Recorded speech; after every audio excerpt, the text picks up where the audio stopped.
Après la chanteuse américaine Rihanna, qui s'est lancée en business et particulièrement dans les cosmétiques, nous avons la célèbre Queen Bee, Beyoncé, qui est aussi devenue une redoutable femme d'affaires aux États-Unis et qui a sorti un nouveau projet qui fait jazzer, qui fait parler. Et aujourd'hui, nous allons parler de ça. Nous allons décortiquer ce projet-là et nous allons tirer des leçons business de ce projet. Restez connectés jusqu'à la fin. Alors, pour ceux qui sont nouveaux sur cette chaîne, je vous souhaite déjà la bienvenue. Ceci, c'est la chaîne de ceux qui ne sont pas allergiques à l'argent, de ceux-là qui veulent aller loin, de ceux-là qui veulent réaliser les grandes choses. Et je te souhaite la bienvenue ici. Tu as deux choses à faire quand tu viens d'arriver.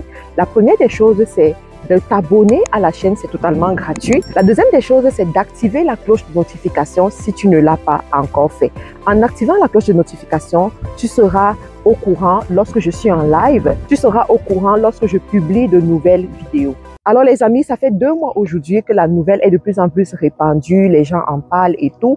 Eh bien, la diva, la Queen Bee, Beyoncé a décidé de mettre sur le marché un nouveau produit qui est un whisky américain. Ce whisky s'appelle Sir David et le whisky va coûter 89 €. Alors, c'est quoi l'histoire derrière ce whisky? Alors, il faut savoir que Beyoncé vient d'une famille un peu particulière, une famille qui a vécu au Texas, aux États-Unis, et vient d'une famille où le grand-père, Monsieur David, parce que elle a choisi de donner à son whisky le nom de son grand-père.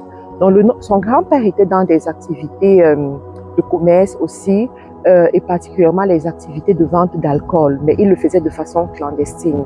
Et ce sont ces activités qui l'ont aidé à grandir jusqu'à ce qu'elle devienne la personne qu'elle est devenue.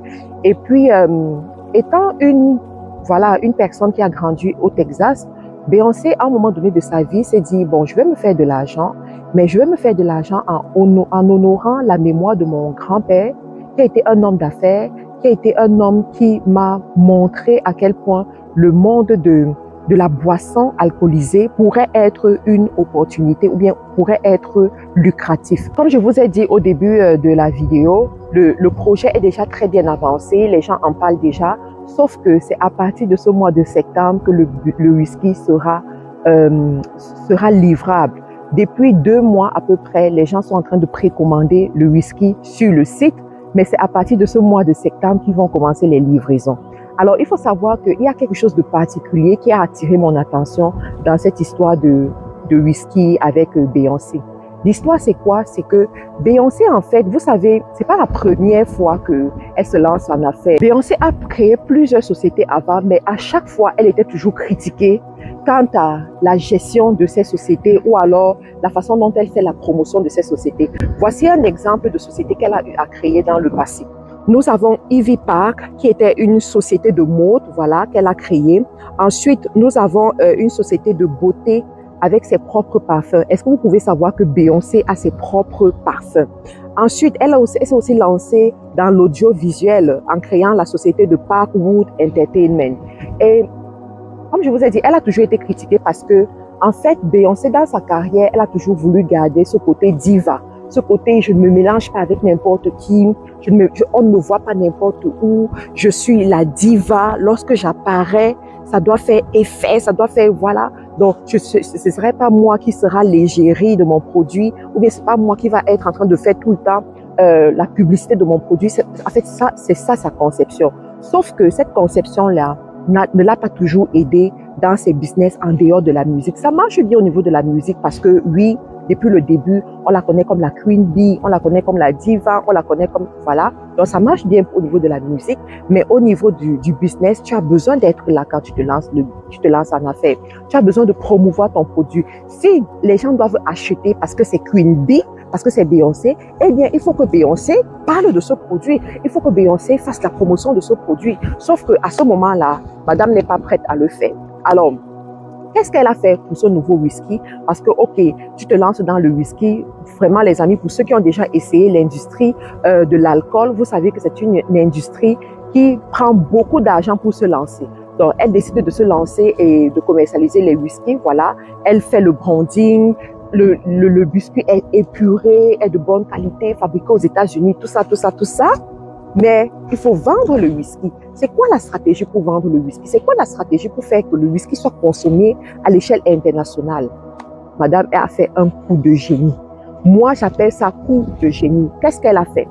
Beyoncé est allée s'allier avec des grands groupes, particulièrement le géant Moet Hennessy du groupe LVMH. Oh my God, quand vous entendez déjà LVMH, vous comprenez la dimension. Pour ceux qui ne connaissent pas, LVMH est contrôlé par le richissime français Bernard Arnault. C'est lui, dans LVMH, tu vas retrouver les marques comme Chanel, Louis Vuitton, L'Oréal, même la marque de Rihanna est dans le groupe LVMH. Donc, en fait, il contrôle le marché du cosmétique, il contrôle les grands marchés de luxe à l'échelle internationale. Et de l'autre côté, j'ai trouvé que sa décision était aussi bien calculée parce que c'est sûr que les Américains consomment l'alcool, consomment le whisky, mais les grands consommateurs d'alcool sont en Europe, vous le savez, c'est eux, ils sont en Europe. Et LVMH, leur fief, c'est en Europe en fait. Donc, elle allait s'allier avec eux. Pourquoi? Parce qu'elle sait qu'elle a besoin de leur force de frappe. Elle a besoin d'eux pour propulser son affaire. Elle a besoin d'eux pour qu'ils utilisent les mêmes stratégies qu'ils ont utilisées pour développer les grandes marques comme Chanel et tout, pour sa propre marque, pour que sa marque soit consommée. Moi, je l'ai aimé parce que Beyoncé n'est pas le genre de personne. Quand tu comprends cela, tu comprends que c'est une femme d'affaires smart en fait. C'est une femme d'affaires qui comprend que au lieu de gagner 100% de l'affaire, je préfère peut-être gagner 20% ou 30%. Et être sûr qu'en fin du mois, j'aurai effectivement mes 20%. Parce que beaucoup de gens en affaires, lorsqu'ils vont chercher à avoir le 100%, des fois, dans ce 100%, ils n'ont même pas de bénéfice. Ils n'arrivent même pas à faire le bénéfice. Les frais de production, les frais de communication, les frais de gestion ravagent tous les sous et finalement, ils se retrouvent sans bénéfice. Et en plus, lorsqu'il manque d'expertise, c'est très compliqué. Mais là, elle s'est dit, je vais m'allier avec un groupe comme celui-ci. Et il faut savoir que quand ce genre de groupe rentre dans ton affaire, ils te prennent une bonne partie en fait. Une bonne partie de l'actionnariat, du pourcentage et tout ça. Donc, elle a accepté, sachant que toujours est-il qu'à la fin du mois, elle aura son cachet, elle aura son argent. Et puis, c'est le nom de sa marque qui grandit. On est d'accord, c'est le nom de sa marque qui grandit. C'est la raison pour laquelle vous devez comprendre l'importance de créer une marque. Lorsque tu crées une marque, tu crées une réputation. Vous voyez, tu crées une réputation tout simplement. Maintenant, pourquoi est-ce que je vous raconte cette histoire? Vous qui êtes dans les affaires, ou bien vous qui voulez vous lancer dans les affaires, je vous raconte cette histoire pour vous faire comprendre que le monde dans lequel nous vivons, c'est un monde où tu ne peux plus survivre avec une source de revenus. C'est pas possible. Même les grandes stars américaines qui sont devenues multimilliardaires, qui ont de l'argent, c'est-à-dire que normalement, jusqu'à la 3e génération, leur famille peut vivre sans travailler, quoi. Malgré ça, ces stars comprennent qu'elles doivent créer d'autres sources de revenus. Ces stars comprennent que ce n'est pas intelligent de vivre avec une source de revenus. Nous avons vu Rihanna, malgré son succès dans le monde musical, à un moment donné, Rihanna s'est retirée et elle a dit, je vais aller développer une marque, je vais aller développer un produit qui va se vendre et qui n'a pas toujours besoin de moi pour se vendre. Voilà Beyoncé aujourd'hui, malgré ses échecs dans les affaires, elle s'est remise en question, elle s'est relancée avec succès et puis elle s'est dit, je vais bâtir une marque, je vais commercialiser, je vais créer d'autres entrées d'argent. Maintenant, ma question pour toi aujourd'hui, toi tu n'es pas à leur niveau. Quelles sont les sources de revenus que tu as mis sur le marché jusqu'aujourd'hui? Quels sont les produits que tu as mis sur le marché aujourd'hui, mon ami? Voilà les grandes stars qui comprennent qu'il faut créer des produits, il faut vendre des produits, il faut avoir un produit que tu mets sur le marché. Qu'en est-il de toi? Qu'est-ce que tu attends encore? Qu'est-ce que tu attends encore? Je vais vous dire, les amis, il faut être audacieux dans la vie. Il faut apprendre à se jeter à l'eau. Il faut apprendre à créer de la richesse. Arrêtez d'avoir peur. Tout le monde commence quelque part pour arriver quelque part. D'accord? Tu dois commencer, tu dois accepter de commencer. Il y en a parmi vous, vous avez peur. Vous vous dites, si je commence et que ça ne marche pas, oui, il y a de fortes chances que ça ne marche pas, je te le dis déjà. Il y a de fortes chances que la première activité que tu vas créer, ce ne soit pas l'activité qui va te rendre riche. C'est sûr, mais c'est ce que tu es dans ce qu'on appelle le processus. Tous les grands hommes d'affaires que tu vas voir ici dehors ne sont pas devenus super riches par leur première activité, non, jamais. Si tu écoutes bien leur histoire, ces personnes vont te dire qu'ils ont créé une activité, ils sont tombés, ils ont appris des choses, ensuite ils ont créé une autre activité. Donc, Le plus important, c'est de te lancer. Le plus important, c'est d'essayer. Le plus important, c'est d'être dans la course. Et au fur et à mesure, tu vas te développer, ok? D'autres personnes vont dire que oui, ce sont des dépenses et moi, j'ai pas d'argent pour me lancer. Je vais vous dire, les amis, la richesse coûte de l'argent et la pauvreté qui est gratuite. Maintenant, tu as le choix entre la richesse et la pauvreté. La richesse coûte de l'argent, c'est la pauvreté qui est gratuite. Ça coûte de l'argent d'aller à une conférence. Ça coûte de l'argent d'acheter un bon livre qui va t'ajouter des connaissances.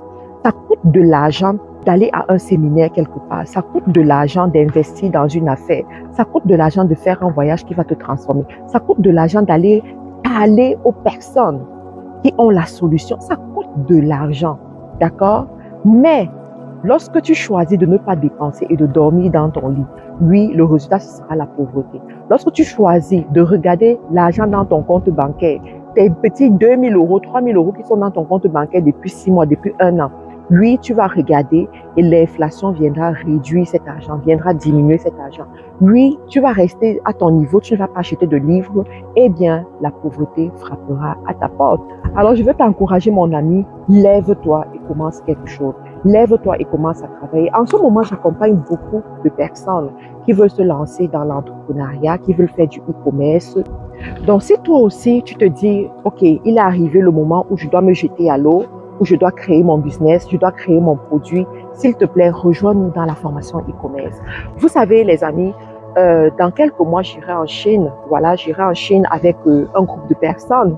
Tout est déjà OK, tout est déjà calé pour ça. Donc, on ira en Chine. Et pendant que nous serons en Chine, nous allons rencontrer des fournisseurs. Nous allons rencontrer des hommes d'affaires. Nous allons en fait établir des business. Chacun sortira de là avec des activités génératrices de revenus. Donc, pour vous aussi qui voulez venir en Chine, je vous prie de vous inscrire au programme de leadership institutionnel où on vous forme à devenir des femmes d'affaires et des hommes d'affaires, où on vous montre comment gérer une activité génératrice de revenus, comment créer des grandes sociétés en fait dans plusieurs pays. Parce que c'est ce que je fais. Moi, j'ai des sociétés dans plusieurs pays aujourd'hui et puis ça me permet d'avoir le style de vie qui me plaît. Ok? Dernière des choses, les amis, nous serons à Paris, voilà, au Back to Africa. Le Back to Africa arrive à grands pas. Donc, nous serons à Paris. Alors, pour ceux-là qui veulent prendre leur ticket avec réduction, regardez dans la description de la vidéo, il y a un lien qui vous permet d'avoir des réductions de 50 euros sur votre ticket. Si vous voulez avoir la réduction de 100 euros sur le ticket que vous allez sélectionner, quel que soit le ticket, rentrez dans le groupe WhatsApp et nos équipes allons vous guider pour que vous puissiez effectivement être dans le groupe de ceux-là qui vont bénéficier la réduction de 100 euros. Entre-temps, portez-vous bien. Utilisez les produits de Carilla Cosmétiques pour avoir un teint qui glow, pour avoir un teint beau, pour avoir un teint resplendissant, pour être fier de vous quand vous vous regardez au miroir. La solution, c'est Carilla Cosmétiques. Nous avons les produits pour les peaux grasses, les peaux sèches, les peaux à tendance acnéique et pour l'hyperpigmentation. Si l'été t'a brûlé, si l'été a transformé, a noirci ton teint, s'il te plaît, va utiliser les produits de Carilla Cosmétiques pour retrouver ce teint qui glow, ce teint wow, d'accord? Fais comme moi, utilise les produits de Carilla Cosmétiques. Nous avons une boutique à Paris, nous avons une boutique à Montréal, nous avons des points de vente au Cameroun, Douala, Yaoundé, à Libreville, en Côte d'Ivoire, au Congo-Brazzaville, Congo-Kinshasa. En tout cas, regardez dans la description de la vidéo, tous les liens y sont, tous les numéros y sont. Entre-temps, portez-vous bien les amis et on se retrouve une autre fois.